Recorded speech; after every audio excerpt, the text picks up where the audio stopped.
Hi hello welcome back to ಕಾರಣ್ಯಗೌಡ YouTube channel. ನಾವಿವತ್ತು ಈ ದಪ್ಪ ಮೆಣಸಿನ್ಕಾಯಿ ಗೊಜ್ಜನ್ನ ಯಾವ ಥರ ಮಾಡೋದು ಅಂತ ನೋಡ್ಕೊಬೋಣ ಬನ್ನಿ. 2 ಈರುಳ್ಳಿ, ಕರ್ಬೇವಿನ ಸೊಪ್ಪು, ಕಡಲೆಬೇಳೆ, ಉದ್ದಿನಬೇಳೆ ಮತ್ತು ಕಾಯಿ, ಹಸಿಮೆಣ್ಸಿನ್ಕಾಯಿ, ಟೊಮೊಟೊ, ದಪ್ಪ ಮೆಣಸಿನ್ಕಾಯಿ. ಇವಾಗ ನಾವು ಸೈಡಲ್ಲಿ ಕಾಯಕ್ಕೆ ಇಟ್ಕೊಳ್ಳೋಣ ಎಣ್ಣೆನ. ಕಾಯ್ದಾದ್ಮೇಲೆ ಒಂದು ಸ್ವಲ್ಪ ಸಾಸಿವೆ ಹಾಕ್ಕೊಳ್ಳೋಣ.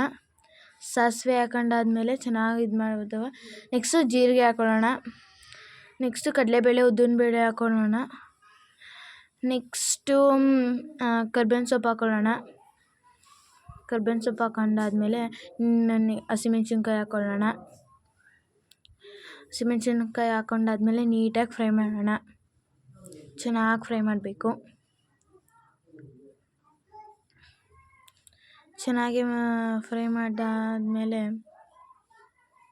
ನೋಡಿ ಈ ಥರ ಚೆನ್ನಾಗಿ ಫ್ರೈ ಮಾಡ್ಕೋಬೇಕು. ಕಡಲೆ ಚೆನ್ನಾಗಿ ಹುರಿದಾದ್ಮೇಲೆ ಕಟ್ ಮಾಡಿರ್ತೀವಲ್ಲ 2 ಈರುಳ್ಳಿ, ಅದನ್ನು ಸಣ್ಣ ಸಣ್ಣ ಕಟ್ ಮಾಡ್ಕೊಂಡು ಮಿಕ್ಸ್ ಮಾಡ್ಕೊಳ್ಳೋಣ ಹಾಕ್ಕೊಂಡು. ಈ ಥರ ನೋಡಿ ಈ ಥರ ಬೇಯಬೇಕು. ಅದು ಚೆನ್ನಾಗಿ ಎಣ್ಣೆ ಎಲ್ಲ ಈಚೆಗೆ ಬರ್ತಾ ಇರಬೇಕದು. ನೋಡಿ ಈ ಥರ ಆದಮೇಲೆ ಟೊಮೊಟೊ ಹಾಕ್ಕೊಳ್ಳೋಣ. ಟೊಮೊಟೊ ಹಾಕ್ಕೊಂಡು ಮಿಕ್ಸ್ ಮಾಡೋಣ. ಚೆನ್ನಾಗಿ ಫ್ರೈ ಮಾಡ್ಕೊಳ್ಳೋಣ. ಚೆನ್ನಾಗಿ ಫ್ರೈ ಮಾಡ್ಕೋಬೇಕು ಸೈಡಲ್ಲೆಲ್ಲ ಎತ್ಕೊಂಡು. ಚೆನ್ನಾಗಿ ಈ ಥರ ಫ್ರೈ ಮಾಡ್ಕೊಂಡಾದ್ಮೇಲೆ ನೋಡಿ ಅದಷ್ಟು ಚೆನ್ನಾಗಿದೆ. ನೆಕ್ಸ್ಟು ನಾನು 2 ಕ್ಯಾಪ್ಸಿಕಮ್ನ ಕಟ್ ಮಾಡ್ಕೊಂಡಿದ್ದೀನಿ ಸಣ್ಣ ಸಣ್ಣಕ್ಕೆ. ಅದನ್ನ ಹಾಕೋತಾ ಇದ್ದೀನಿ ಇವಾಗ. ಹಾಕ್ಕೊತಾ ಇದ್ದೀನಿ 2 ಕ್ಯಾಪ್ಸಿಕಮ್ನೂ. ಇವಾಗ ಮಿಕ್ಸ್ ಮಾಡ್ತೀನಿ ಚೆನ್ನಾಗಿ.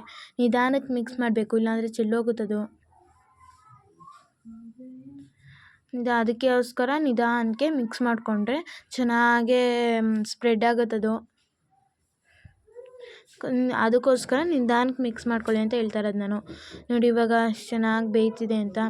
ಮೀಡಿಯಮ್ ಫ್ಲೇವರ್ ಇಟ್ಕೋಬೇಕು ನೀವು. ನೋಡಿ ಉಪ್ಪು ಹಾಕ್ಕೊಂಡಾದ್ಮೇಲೆ ಚೆನ್ನಾಗಿ ಫ್ರೈ ಮಾಡ್ಕೊಳ್ಳೋಣ ನಾವು. ಚೆನ್ನಾಗಿ ಫುಲ್ಲು ಸ್ಪ್ರೆಡ್ ಆಗೋ ಥರ ನಾವು ಫ್ರೈ ಮಾಡ್ಕೋಬೇಕು. ನೋಡಿ ನಂತರ ನೀವು ನಿಧಾನಕ್ಕೆ ಫ್ರೈ ಮಾಡ್ಕೊಂಡಾದ್ಮೇಲೆ ಈ ಥರ ಕುದ್ದಾದ್ಮೇಲೆ 2 ಸ್ಪೂನ್ ಅಚ್ಚ ಖಾರದ ಪುಡಿ ಹಾಕ್ಕೊಳ್ಳಿ. 2 ಸ್ಪೂನ್ ಅಚ್ಚ ಖಾರದ ಪುಡಿ ಹಾಕ್ಕೊಂಡಾದ್ಮೇಲೆ 1 ಸ್ಪೂನ್ ಚಿಕನ್ ಮಸಾಲ ಹಾಕ್ಕೊಳ್ಳಿ. ಟೇಸ್ಟಿಯಾಗಿ ಚೆನ್ನಾಗಿರುತ್ತೆ. ಈ ವಿಡಿಯೋ ನಿಮ್ಗೆ ಏನಾರು ಇಷ್ಟವಾಗಿದ್ದರೆ ಪ್ಲೀಸ್ ಸಬ್ಸ್ಕ್ರೈಬ್ ಮಾಡಿ, ಸಪೋರ್ಟ್ ಮಾಡಿ. ಚೆನ್ನಾಗಿ ಫ್ರೈ ಮಾಡ್ಕೊಳ್ಬೇಕು ನೀವು. ಫುಲ್ ಸ್ಪ್ರೆಡ್ ಆಗೋ ಥರ ಚೆನ್ನಾಗಿ ಫ್ರೈ ಮಾಡ್ಕೋಬೇಕು ನೀವು. ನೋಡಿ ನಂತರ ಫುಲ್ ಚೆನ್ನಾಗಿ ಫ್ರೈ ಮಾಡ್ಕೋಬೇಕು ನೀವು. ನೋಡಿ 5 ನಿಮಿಷಕ್ಕೆ ಒಂದೊಂದ್ಸಲ ಫ್ರೈ ಮಾಡ್ಕೋತಾರೆ. ನೋಡಿ ಇವಾಗ 5 ನಿಮಿಷ ಆದಷ್ಟಕ್ಕೆ ನಾನು ತಿರ್ಗಾ ಫ್ರೈ ಮಾಡ್ಕೋತಾ ಇದ್ದೀನಿ. ಚೆನ್ನಾಗಿ ಅದನ್ನು ಕುದಿಯೋಕ್ಕೆ ಬಿಡಿ. ಒಂದು ಸಣ್ಣ ಲೋಟದಲ್ಲಿ ನೀರು ಹಾಕ್ಕೊಳ್ಳಿ. ಮತ್ತು ಅದು ಮಿಕ್ಸ್ ಮಾಡಿಬಿಟ್ಟು 5 ನಿಮಿಷ ಮಿಕ್ಸ್ ಮಾಡಿಬಿಟ್ಟು ಅದನ್ನ ಕುದಿಯೋಕ್ಕೆ ಬಿಡಬೇಕು. ಚೆನ್ನಾಗೆ ಫುಲ್ ತೊಗೊಂಡು ಮಿಕ್ಸ್ ಮಾಡ್ಕೋಬೇಕು. ಇಲ್ಲಾಂದರೆ ಉಪ್ಪು ನೀರೆಲ್ಲ ಸಾಕಾಗಲ್ಲ, ಆಮೇಲೆ ಜಾಸ್ತಿ ಉಪ್ಪಾಗುತ್ತೆ ಒಂದೊಂದು ಸೈಡು.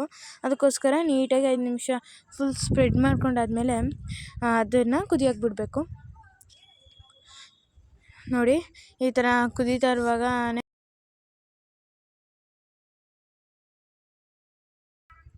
ಸ್ವಲ್ಪ ನೋಡಿ ಈ ಥರನೇ 5 ನಿಮಿಷ ಬಿಟ್ಕೊಂಡು ನಾನು ತಿರ್ಗಾ ಫ್ರೈ ಮಾಡ್ತಾಯಿದ್ದೀನಿ. ಇದು ಚಪಾತಿ ಮತ್ತು ದೋಸೆಗೆ ಸಖತ್ ಕಾಂಬಿನೇಷನ್ ಇದೆ. ನೋಡಿ ಈ ಥರ ಬೇಯಬೇಕದು. ಬೇಯಾದ್ಮೇಲೆ ಒಂದು ಸ್ವಲ್ಪ ಕಾಯಿ ತುರಿ ಹಾಕ್ಕೊಳ್ಳೋಣ. ಕಾಯಿ ತುರಿ ಹಾಕ್ಕೊಂಡು ಚೆನ್ನಾಗಿ ಮಿಕ್ಸ್ ಮಾಡ್ಕೊಳ್ಳೋಣ. ಎಲ್ಲ ಕಡೆಯೂ ಆಗೋ ಥರ ಚೆನ್ನಾಗಿ ಮಿಕ್ಸ್ ಮಾಡ್ಕೊಳ್ಳೋಣ ನಾವು. ಮತ್ತು 2 ಸ್ಪೂನ್ ತುಪ್ಪ ಹಾಕ್ಕೊಳ್ಳೋಣ. ತುಪ್ಪ ಹಾಕ್ಕೊಂಡಾದ್ಮೇಲೆ ಅದೇ ಕುದಿಯೋಕ್ಕೆ ಬಿಡಿ. ನೋಡಿ ಈ ಥರ ಕುದಿಬೇಕಿದು. ನೋಡಿ ಈ ಥರ ಚೆನ್ನಾಗಿ ಬೇಯ್ತೈತೆ ಇದು. ತುಂಬ ಚೆನ್ನಾಗಿ ಬೇಯ್ತೈತೆ ಇದು. ಅದಕ್ಕೆ ನೀವು ಏನೂ ಹಾಕ್ಬೇಡಿ ಕೈನ, ಅದೇ ಬೇಯೋ ಗಂಟನು. ನೋಡಿ ಎಷ್ಟು ಚೆನ್ನಾಗಿ ಬಿಸಿ ಬಿಸಿಯಾಗಿ ರೆಡಿ ಆಯಿತು. ಚಪಾತಿ ಜೊತೆ ಚೆನ್ನಾಗಿರುತ್ತೆ, ತಿನ್ನಿ ನೀವು. ವಿಡಿಯೋ ನಿಮಗೆ ಇಷ್ಟವಾಗಿದ್ದರೆ ಸಬ್ಸ್ಕ್ರೈಬ್ ಮಾಡಿ. Thank you for watching.